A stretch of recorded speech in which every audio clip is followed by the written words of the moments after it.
Miarabanao amin'ny anaran'i Jesosy ary tononona amin'ny tsirairay avy izay mampandroso ity feo ity ny fiodanan'i Jesosy Kristy.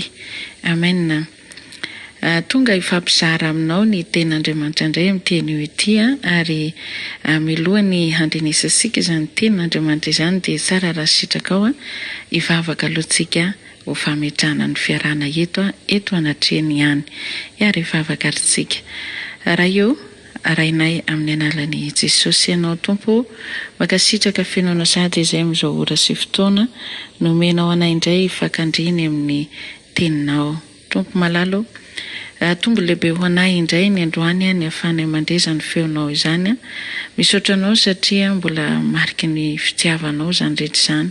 Misaotra ny amin'ny tianao ity amin'ny teny indray azy ho ampandrenesinao anay sahady. Misaotra satria ny olona velona ihany no afaka mandreza ny feonao izany. Eto aho raha ampitenenao eto dia ny tenako fitaovana fotsiny ihany fa ny fanamasinao indray no hampianatra sy ampaherena eto, an'olon-tsainana eto, ampamelombelona indray ny hery mety matimaty any anatinay iteny amin'izay tiana ampaherezana anay indray mifananao androany ka indreto ary izahay Tompo malalo vonina ny andreza ny feo avy amin'ny fanamasinao izany ka mitenena fa vonina andrehanao ny tsirairay avy ary ny rehetra manokatra ny sofiny ka mandray izany amin'ny foa dia oka toy ny tanilonaka izay fo izay ka andray haniriny izany teninao izany. Misaotra indrindra anao ray masinao amin'ny analany anaranao Jesosy no anomboana sy iarana eto indray amin'ny teny ity. Halleluja. Amen. Amen. Andao ary sika ijery ny ten'Andriamanitra ato amin'ny Exodosy toko 4:12 dia amin'ny andininy 2 isika no mamaky ny teny izany, manomboka mamaky. Dia ovaka isika ny teny amin'ny anaran'i Jesosy raha efa hitanao izay Exodosy toko 4:12 izay. Amin'ny anaran'i Jesosy dia nimonomonina tamin'ny Mosesy sy Arona tany an'efitra ny fiangonana dia ny zanak'Israely rehetra ka nanao taminy hoe: inay anie zahay mba maty ny tanan'i Jehova tany amin'ny tany Ezipta raha nipetraka teo anilan'ny fandrahoan-kena ka nihinan-kanina ho voky. Fa nitondra anay nivoaka ho aty an'efitra ianareo hahafaty mosary izao fiangonana rehetra izao. Ary hoy Jehova tamin'ny Mosesy: indro izao handasaka mofo avy any an-danitra ho anareo. Dia hivoaka ny olona ka hanangona izay sahaza ho haniny isan'andro. Izahako toetra azy na handeha manaraka ny lalako izy na tsia. Amen. Ity ten'Andriamanitra ato amin'ity Exodosy toko 4:12 sy amin'ny andininy 2:7 ity no hiresahan'ny Tompo amik'izay aminao indray amin'ity fotoana ity. Eto Andriamanitra dia efa mahita sahady fa misy karazana olona ato andalana hiditra amin'ny tany efitra. Dia misy karazan'olona indray ato efa ao anatin'ny tany efitra.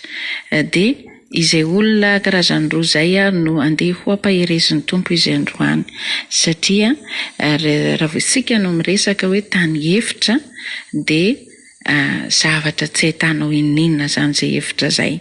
Ka rehefa tafiditra ao anatin'izay efitra izay no olona iray dia izay izy hoe fa efitra ao tsy misy inona ho hitany ao fa dia mikatonao izy dia marobe ny zavatra mety ho mamaina azy zay sy ahitany famandona tsony eo amin'ny tenany eo amin'ny fiainany zany satria efitra no lalovana de mety hiteraka fimonomononana ho eny ambavany zany zay rehefa tsy ampahirezin'ny tompo izy manoloana ny fiainany ka amin'ity androany ity ny zanak'Israely efa tsy ity tsony fa zao sy anao le zanak'Israely zay nalainy Mosesy tany amin'ny hoe tany nisy asika teo aloha de tany amin'ny tany Ezipta izany.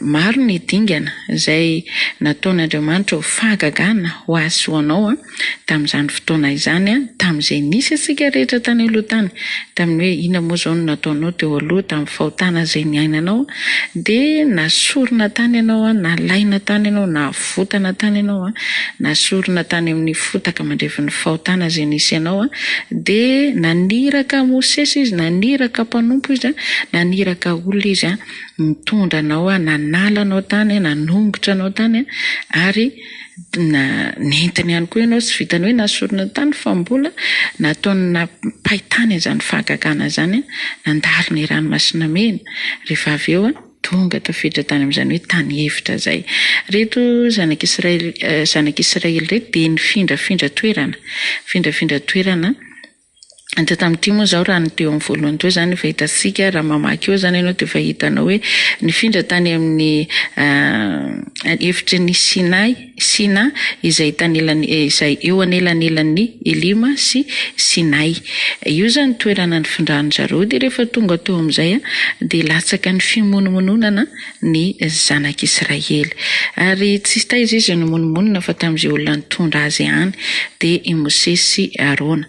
De fafantatrasika fa zay hoe raha vao miresaka tany efitra zay zany sika de fataro fa tsy ahita ninina any amin'izany toerana zany ianao tsy ahita ahitra maitso ianao tsy ahita hazo maitso ianao tsy ahita rano koa ianao osotroina tsy ahita fa tonga de zatra midadasika be de ohatran'le fasika be leny de rehefa mitsoka ny rivotra tonga de miboda olo ny vovoka ohatran'izay teny hoe zay tsy ahitana hoe io fa misy tendrombohitra kely mba miakatra kely sy mba midina kely fa de tena iny fa midadasika tena hoe izay tany efitra tsy ahitana ninina tsy ahitana trano manara-penitra tsy ahitana an'izay zavatra fahita tany Ezipta fa tany efitra matoa zany zaho sy ianao nalaina tany am-pelatanan'ny devoly no entina nafindra tato amin'ny tany efitra misy fanefena ho atao an'izay olona zay zany ato amin'izay tany efitra zay. Ity tany efitra ity ny tena lohateny na zavatra ho raisitsika ao anatin'ity teny ity fa sao efa ao ianao na hoe andalana hiditra amin'izay efitra zay ianao ka omeny tomponao sady ny teny fampahirezana androany satria mba tsy hilatsahany ty fimonomononana ty ka tonga anao hitaraina ka hanalavy-dalana indray tonga ny lalana tokony efa akaiky ny arive de mampitsoka ny dianao lay fimonomononana. Ito moa de ny ten'Andriamanitra hoe fiangonana zaho sy ianao le atao hoe fiangonana tena sika efa mazava amintsika rehetrarehetra zay malala ny baiboly zany fa tsy ny rindrina efitra natao hoe fiangonana fa ny tenako sy ny tenanao ka ireto ihany le nomonmonina reo le manana vava ny teny fa ny nahianay zahay mba ny sakafo ny hinan-kena ny sakafo tsara ara-dalàna na koa hoe tany Ezipta ihany zay no ny vonoan'Andriamanitra tamin'ny tanany na de mba ny hinan-kena azy satria tany amin'le hanina no nampalahelo ny zanak'Israely satria ilay tany efitra zay nitondrana azy de tany tsy nahitany mangirana tsy nahitany fiainana tsy nahitany fifaliana fa finaretana fa fahoriana ny fahitany azy tany nefa izaho sy ianao misaoran'Andriamanitra raha ohatra ka efa tafiditra amin'izay tany efitra zay de za aloha ianao efa fantatra hoe nisy fanavotana nampisehoana fahagagana nandalo tamin'ny ranomasina mena efa hitanao zany iny matoinao tonga amin'izay hoe tany efitra zay ankehitriny ary fotoana zao ampahalalan'ny tompo antsika hoe ianao ve mbola maniry le fiainana teo aloha ianao ve mbola matsiarotsiaro le fiainanao teo aloha sa efa tafiditra amin'ity tany efitra ty ka handalo famolavolana handalo fanamboarana misy saoran'Andriamanitra raha efa tafiditra amin'izay tany efitra izay ianao satria maninona ao ambadika izay ny fanafotana anao, ao ambadika izay ny tany Kanana izay hahatongavanao amin'izay arive izay. Fa raha mbola ary amin'ny tany Ezipta zany le olona mbola tantara lavabe izy vao hahita mbola vao tsy hahitany hoe fakakana mihitsy zany izy eo namaky ny ranomasina mena. Zay vao tonga ny tany efitra tsy afaka avy hatrany dia niala ny tany Ezipta ny olona ray dia tonga dia direct izy any amin'ny tany Kanana. Fa tsy maintsy nilalovana reo rehetra ireo ary na dia tao amin'ny tany efitra azy dia maro ny zavatra ny setranan'izy ireo tao. Mety mandalo efitra ny fahasalamanao zao ao, mety mandalo efitra zao ny asanao ao, mety mandalo efitra ny ara-bolanao ao, mety mandalo efitra ny fiainana fanomponao ao, mety mandalo efitra ny amin'ny ankohonanao ao, mety karazana efitra maro samihafa izay hitanao amin'izao fotoana zao, managejanao. Fa za te-teny anao androany, Jesosy mihitsy no mampahery anao androany, maherezy ianao. Maherezy ianao fa sambatra indrindra ianao raha mandalo efitra amin'izao fotoana izao. Ok, izay ny fimonomononana. Amin'izao fiainana iainako sy iainanao izao tena fiainana tena fa hoe efa tsisy antenaina intsony. Dia izaho sy ianao indrindra ho antsika kristianina dia efa ao anatin'ny tany efitra fa satria kely sisa dia tonga amin'ny arive. Ka aoka laha tsy hisy monomonina indray, eritreritra ny fiainana teo aloha, eritreritra ny zavatra mety ahazoana fahafinaritana. Satria raha vao miresaka sakafo tsina dia zavatra hiditra amin'ny vatanao zay. Zavatra hiditra amin'ny ainao zay. Ka raha izay no mampimonomonina, izay no mampalahelo. Eto ny tombo te-teny aminao. Ok, izay ny fiamonomononana. Ijoroy, atreo le efitra misy ianao. Fa ao ambadika izay efitra izay. Ny famonjeny Jehovanao. Zero tsara, eto amin'ny andininy fahaefatra dia hitantsika. Satria ny monomonina mahatsina ny zanak'Israela tamin'ny Mosesy sy Arona. Dia ina moa ny azo nataon'ny lehilahin'Andriamanitra amin'izao fotoana izay fa dia izy fantany fa Andriamanitra ihany nitondra azy ireo dia nitaraina any amin'Andriamanitra ihany zany i Mosesy sy Arona. Dia hitan'Andriamanitra ireo fitarainanareo dia inona Andriamanitra mihitsy no niteny. Tenena amin'ny zanak'Israely ozy izy. Hoy Jehova ozy izy eto tamin'ny Mosesy, indro izaho handatsaka mofo avy any an-danitra. Hitantsika amin'izany, rehefa isika zany mandalo amin'ny tany efitra, efa mety efa misy hakiviana be ianao ao, mety efa ozy ianao hoe ty tena fa tsisy efitra tsony ty. Tena efa nataoko daholo ny zavatra rehetra fa tena tsy mety tsony. Tena ohatra ny efa le manary toko ireny ianao manipy gant ozy izay efa tena le tsy misy fanantenana intsony. Amin'iny misy Andriamanitra ny mandatsaka mana, manokatra lalana avy any an-danitra Andriamanitra. Izany efitra izany tsy hainao ary ny farany atsimo ny ary ny farany varitra tsy hita satria midadasika be. Dia aiza ny voana amin'ity raha tratrany hoe mpangalatra ohatra, na tratrany mpanenjika ohatra. Fa dia vao zany ianao, fa ary an-danitra any ambony avany Andriamanitra no afaka mampidina indray ny zavatra andrandrainao, ny zavatra antenainao, inona ny zavatra nentinao sy ny tarainanao amin'Andriamanitra izay plasina efitra misy ianao amin'izao fotoana izao. Halatsaka ny tompo efa lefa tsy ahitanao solution intsony andatsaka mahana avy any an-danitra ny tompo, zany hoe efa andraikitry ny tompo iny zany ianao, andraikitry ny tompo zany ianao raha ohatra ka efa ao anatin'ilay efitra. Atao voazo antoka aloha hoe ao anaty efitra ve ianao aloha. Fa amin'izay fotoana izay Andriamanitra no hampiseho fahagagana, hanokatra lalana ho anao. Hatrany an-danitra avany ny andatsahany mana tany ny zanak'Israely no vao nahita an'ity mana ty. Fa tany amin'ny tany Ezipta izy tsy afaka nampisehoana azy io. Tsy afaka nampisehoana izany mana zany ny zanak'Israely raha tsy efa tany amin'ny tany efitra. Tsy afaka hahita fahagagan'Andriamanitra ianao raha tsy efa tafiditra ao anatin'ny tany efitra. Raha tsy efa misy ady mamay sedrainao ao. Ary raha ianao kristiana tsy mbola nahita an'izany efitra mpiainana miaraka amin'ny Jesosy zany, mba te-hiteny aho mba ireo kely, angatao kely, fa tena ilaiko sy ilainao no mandalo efitra amin'ny fiainana. Fa ao ambadika izay efitra izay, fahafana tanteraka, fanafotana tanteraka, fiadanana sy famonjena, fifaliana rahatr' izay, dia tsina fa ny tany Kanana. raha mbola any Ezipta zany ny olona iray dia tsy hahita mihitsy zany mana ilatsaka amin'izay. Fa tsy maintsy asorona tao aloha ny zanak'Israely mba ny voninvoninany. Androany Jesosy,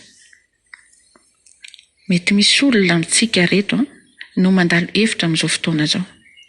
Tsy haiko na hevitra momba n'izay fahasalamana fa voateny tao izay, momba ny hevitra rabola, momba ny hevitra fiainam-panahinao izay saitanao fandrosoana mihitsiny, mangirifiry voatery manodidina ianao nefa tsy potraka, marary aminao zany manompo manara-dian'Andriamanitra zany, hevitra zany, efa hevitra zany, fahoriana lalovanao, hevitra zany.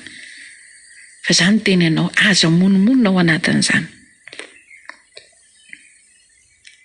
Iareto miaraka amin'ny herina izy mitondra anao ihany no hanafaka anao tao ary hamolavolanao ao.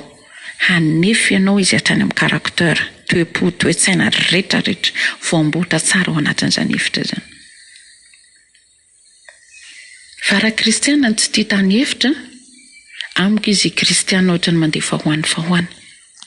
Fa ilainy olombelona, ilainy zanak'Andriamanitra na mandalo hevitra eo amin'ny fiainana. Ary mahatsaratsara koa ny toe-panahiko sy ny toe-pananao ny fandalovana zany hevitra zany. Ary efa tsy mandalo an'io ianao fa te mbola mihina-kena be menaka, mihina hena, mihina laoka mahafinaritra, mihina mahafinaritra izay ilainy nofonao ho sarosarotra aminao ny sedra an'izany fahatongavan'i Jesosy zany. Tsy afaka ny hony voninany, tsy afaka ny hitan'izany ranomasina mena zany rehefa tsy efa nisy fiangotana sy fialana tao amin'ny tany Ezipta aloha. Inoko fa ianao zany aloha zao efa nalaina tany amin'ny tany Ezipta.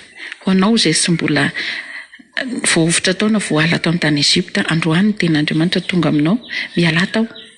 Misy mpanompon'Andriamanitra irahan'Andriamanitra solotenan'ny Mosesy sy Arona miala tao, tapao ny hevitra. Fa satria Andriamanitra te hiasa eo aminao, te hanampy ianao izy, te hampiseho ny voninany aminao izy, fa raha tsy miala amin'ny tany Ezipta ianao dia tsy afaka hita, tsy ho hitanao misy izay. Zany hoe raha tsy miala amin'ny toerana misy ianao ho ianao, amin'ny fahotana iainanao, amin'izay fagetsana mahazo anao, satria voageza zany olona mipetraka amin'ny tany Ezipta zany, fa nandevozana no ao, tsy misy fiainana tsara amin'ny tany Ezipta, fa fanandevozana fampahoriana. Ka raha mbola ao ianao, tsy afaka ny asa eo aminao Andriamanitra. Ekeo zany tenin'Andriamanitra, ekeo zany Andriamanitra miantsoantso anao, miala tao, tapao ny hevitra, misara amin'io devoly io, misara amin'izay fiainana izao tontolo izay mbola mampetipety fiainanao io, miavota tao. Fa ho asehon'Andriamanitra anao ny fankakana, ho asehony anao ny voninany zany izany ranomasina mena zany, mety tsy tonga dia rano no hitanao, fa tena endrika ranomasina mena ny asehony izany voninany eo amin'ny fiainanao zany. Dia rehefa avy eo, alaina ianao fa mandalo an'izay fotsiny ianao fa ho asehony ianao amin'izay izay hevitra izay.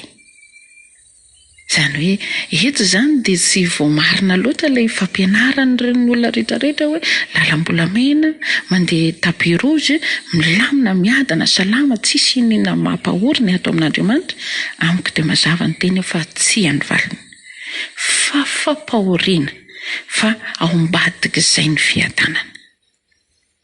Any amin'ny tany hevitra zany, tsy iza tsony no mitondra anao tao tsina fa araka ilay teniteny aloha Andriamanitra ihany no mitondra anao tao amin'izay tany hevitra izay. Dia ao izy no mamolavola anao. Te handroso ianao amin'ny ara-panahy, miateza anao ho voatefy ao anatin'ny tany hevitra. Miditra amin'izany hoe fampahoriana, mifatanana zany ianao. Mampahorinofo zany, tsy mihinan-kanina anatin'ny feriandro, mandiny tena, mivavaka, manao ny rehetra io, manao alim-bavaka. Satria manino? Ao ambadika izay ny fandresena, ao ambadika izay ny fisondrotana amin'ny ara-panahiny, fitomboana amin'ny ara-panahy. Ary raha vao tsy mandalo hevitra isika, dia aza mieritreritra misy fa hahita ny tany Kanana. Tsy afaka misy antsika hitan'izany tany Kanana zany hoe toerana noman'i Jesosy asa ianao zany tsy ho hitantsika mihitsy zany raha tsy mandalo tany hevitra aloha. Maro ny voalaza tato amin'ny baiboly na Jesosy Kristy koa dia nandalo hevitra izy, ny vadianina tany an-tanin'ny hevitra izy, ny taritry ny devoly tany amin'ny toerana avo izy, nizahana toetra. Fa iza zao sy ianao izay nanaiky azy ho tompo sy mpamosy zao fiainana tsy handalo hevitra amin'izao fiainana zao. Tsy hoe akory ny hoe tsy mampetipety antsika foana zany hoe miaraka amin'ny Jesosy zany fa misy zavatra iaretanao, misy fahoriana iainanao. Zany sady tsy mahita rano ianao, tsy mahita sakafo ianao, zany amin'ny tany hevitra zany. Tsy hoe misy épicerie ry, misy mpivarodamba ery, misy mpivarotra an'izao ery, misy magasin ery, misy grosy, tsy mahita an'izany. Tsy mahita izay fahitanao rehetra io trano bilodinina be, tsy hitanao any zany. Fa matoa zany ny zavatra iray, kovorena ty amin'ny tany hevitra, amboarina volavolaina ato, misy zavatra ho apoaka amin'iny olona iny ao, misy puissance hivoaka amin'iny olona iny, misy fanavotana amin'iny olona iny, misy fahatsarana tanteraka amin'iny olona iny. Matoa zany Andriamanitra mametraka, manala olona any amin'ny tany Ezipta ka mametraka azy amin'ny tany hevitra. Ny ato amin'ny tompo zany dia misy par étape misy ny lalana. Tsy avy hatrany toy ny ala tasy dia makary. Fa tonga dia any amin'ny tany Kanana. Fa tsy maintsy lalovanao aloha ireo rehetra ireo. Indray masika manara-dian'i Jesosy ohatrany toa mety mahafinaritra be izay dia kelikely dia ohatrany mampitomany be, ohatrany mahakivy izay, kelikely dia ohatrany mandreraka be izy manompo ny tompo izany, kelikely dia izay ilay miaraka amin'ny tompo izay, tsy misy lalam-bolamena zany fa tsy efa tonga any. Fa ety tany aloha tsika io, ety ilay resaka satria ety sika nomena ny teny dia napetraka ho azy ho anao zanak'Israely efa tsy miaina amin'ny intsony. Atsika sy ianao zany tompony teny. Ho tapahako ty dia mifindra ato amin'ny deuxième partie sika satria ataoko indroa miataona ny fizaranantsika androany mba ho tafapita amintsika ny tiany tompo ampitaina amintsika dia mba tsy ho tapatapaka, tsy anahirana ilay vocal na hoe ilay fizarana dia ataoko indroa zany dia tapahako dia miditra ato amin'ny deuxième partie sika.